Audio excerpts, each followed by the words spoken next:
What's going on, everybody? It's Tom. And it's Jamie.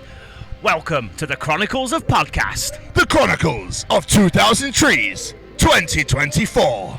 I'm Neve. I'm Thea. I'm Scott. And I'm Vinny.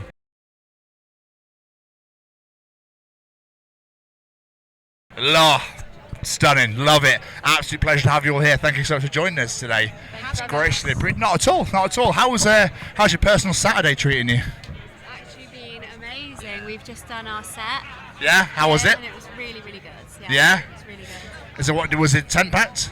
It was quite packed. It got busy. Good. Yeah. I think that's one of those things with trees. What I love the most about this festival is, as soon as people hear something, they go, "Ooh, that sounds yeah." And then you look up and you're like, oh, "Fuck, no. yeah. Holy shit, there's loads of people here." One song in and like we saw people coming in. Really? Yeah, it was like one song in, and then I'm like looking down, playing the drums. I look up, I'm like, oh shit, it's all packed Yeah. out now. Like, fucking hell, yeah. Oh, this is all right. This will be fine. You know, the way you start, like, there's a few people in there. I could do this. Yeah. Whoa, hang on. What the fuck?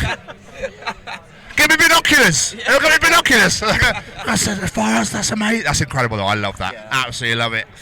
But compared to a Bowen show, to a Bowen festival set, do you change up the set list accordingly? So, like, if people aren't so familiar with yourself, say it's just like, let's just drop all the bangers in. I think for the venues, we kind of stick to. Well, we do some up tempos, but we also put some slow songs in. But Okay. I think for the festivals this summer, we've tried to stick to the exact same set list. We've got a cover, and we've dropped a slow song, so we're kind of all up tempo. What's the cover? Hang On Telephone with Blondie. By Blondie? Yeah. Ah. Well, a cover of a cover. We're covering, yeah. Oh, yeah, it is, isn't it? Yeah. So she covered it first, and then you've covered First, that cover. And then we've covered her cover. Wow. Yeah. Okay. Yeah. Keeps it going. Yeah. Yeah, exactly. Am I right in thinking you all met at Reading Festival? Yeah, well, yeah, we all met at Reading. We all went to Reading. What year was it? Was it last Last year, Yeah, I think it was last year, yeah, wasn't it? So how did that? What, as in, like, so you didn't know each other till last? No, so me and Thea met on Instagram. Yeah. Okay. Truth. It's the truth, yeah. And then we kind of knew of each other, and then Reading kind of like introduced properly, brought us together, and then the talk of starting up was, and now we're here basically. Wow. I went to Reading with Scott. Yeah. We're friends from like just random bands. Like and random stuff. sessions that we linked up through there, and I've been with college with Vince since like 16 years old. So Went to uni together as well. yeah, And then it just kind of... it all just yeah. mashed together. It's fate. It is, yeah. It's fate, that's It what it turns is. out us three have been to the same festivals. Yeah, like, yeah. Like, we Like didn't all know points Since east. we were young, like We've been at the same thing. It's Yeah. one of those things, though, isn't it, where it's like, oh my god, you've been to the same festival, but Yeah. you wouldn't look out for each other, would you? No, you No, wouldn't. So it's No. kind of, so I understand where you're coming from. It's like when you meet people, say you live in a small town, say, and you meet people for the first time, it's like, oh, we're going to serve, I have never seen you here for years. It's so nuts. Yeah. Incredible. I love it. Amazing. So, us as a podcast, we're ambassadors for the Sophie Lancaster Foundation. Are you familiar with the foundation and the story of Sophie? So, basically, in 2007, Sophie and her boyfriend were walking through a park after a night out on their way home, and they were attacked by 5 kids. And basically, Sophie never came back round got out of her coma. She lost her life. Her boyfriend fortunately survived, but has never been the same since. And there was literally no rhyme or reason for this attack other than the way they were dressed, because they were goths. That's it. That is literally the only reason. So we're talking to people here at Trees because we're all part of this huge alternative family to basically find out if this is something you guys have ever had to put up with in your life, being treated differently, or had stereotypes put up on you just because of the music you listen to, the way you dressed, whatever it might be. Is this something you guys have ever had to experience? well, for me it's more racial. That's like more of the difference. But I wasn't really comfortable with the stuff I wore before, but only now I'm coming out being a bit more confident in myself. But I'd say growing up, yeah, most of like being treated differently was all due to like looking different from everyone. Yeah. But growing up in London, I'd say it was a lot easier because it's quite a diversity. But yeah, what about you guys? I mean, not really anything other than just being called like an emo or this and that. But like all my friends are all metalheads, so it's like we've got like a nice family there. But other than like in like secondary school, you know, just like tit for tat sort of shit, and it's just like, oh, you're an emo, blah blah blah blah. But other than that, nothing really, to be honest. I've been quite alright. It's good. That's what we like to hear. To be fair, yeah. What about you, Vince? Well, I mean, for me as a youngling, I was quite round, a fat kid basically. I like the way you put it. It was nicer. Round. I like that. I'm stealing that.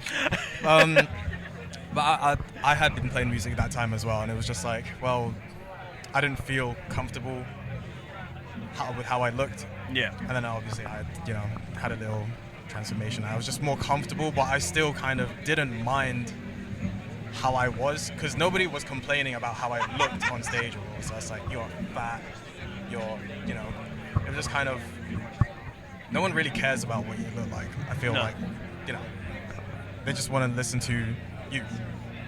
Absolutely, absolutely. I struggle to my weight myself. I get it. It's very internal, isn't it? It's like you think everyone is looking at you, but they're really not. They don't care. I don't even care. There you go. You're gorgeous anyway, Vince. Don't worry. Absolutely. Look at that hair. It's one from my fingers for it. What about yourself? Is this something you've had to do with? I mean, I grew up in like quite a small town in Somerset, so I think in a way it was kind of like everyone was the same. Yeah. Everyone dressed the same. Everyone kind of followed what everyone else was doing. So I never kind of stepped out into like my own, like who I was, who I like knew that I was. I kind of just, I get it. Yeah. When you're young, you want to fit in, don't you? Absolutely. And I think I moved to London a few years ago, and I think ever since then I've kind of like left that behind me, and I just stepped out like myself and like dress how I want to dress. And I'm kind of at the point where I'm like, if you don't like me, okay, bye. You know what I mean? But like, I think the thing with doing music and being in a band is like, I think why it's so special is like you get to be someone else when you're like on that stage. You can be and do, especially at the stage we're at when no one really knows who we are. You can go out and you can be who you like, and like having that separated from like your everyday life is quite refreshing to have. That's amazing. Yeah, absolutely agree. It just seems to be that point in life you hit it, you go, I just don't care anymore. Fuck it. I'm just going to be me. Yeah, exactly. Like, who cares? Yeah. But obviously, when we were growing up, and back in 2007 when it happened to Sophie, 2024 is a whole different world, let's be honest. Do you think it's easier now to grow up part of this community, or still work to be done? I think there's always still work to be done. I think you see and you hear things that aren't great, maybe even from different generations, but I think there's still, work to be done always. But it definitely feels more, I don't know if you guys would agree, it definitely feels more like you're able to step out and be who you want to be more than it was, however, I think we're moving to a more accepting world, hopefully anyway, but that's what I've seen. I don't know if it's just about who I'm around, but like as I've grown up, I've seen it get better, basically. Just people not caring so much about what other people are, or like, just being more accepting. Absolutely. I think someone was saying it earlier, it's like they worked in a school and the kids were correcting them on using the correct like pronouns for people. Like, it's much more accepting in the youth these days. And I feel like what you were saying as well earlier, I think it's the older generation. They need to be like, no, it's a different world now. Let's accept a bit more now. Exactly. Absolutely incredible. Bringing it back to you guys. You guys are currently on your summer tour. How's it going? It's been really fun.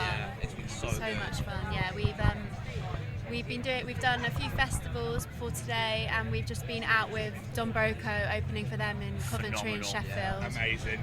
And now we're here, so it's been like the most fun. These last ever. 3 days have been just so good, like just back to back to back. It's just 3 amazing shows, and that it's just like, it's crazy. Yeah, and it's like really surprising. You would think that we would all be like so tired. We're like, let's go. Yeah, we were getting back at like 1 a.m. to the hotels and all this and that, and then it's just like, let's keep going. Yeah, waking up early, but like it's no tiredness at all. It's just straight into it, bang. Yeah. It's the end of tour. As soon as it stops, you'll be like, oh my god. I want to go again. Back to normal life. No one said. Guys, thank you so much for sitting and chatting with us today. It means the absolute world. It's been an absolute blast. Thank you very much. Enjoy the rest of your weekend. Thank you so much. Take care now.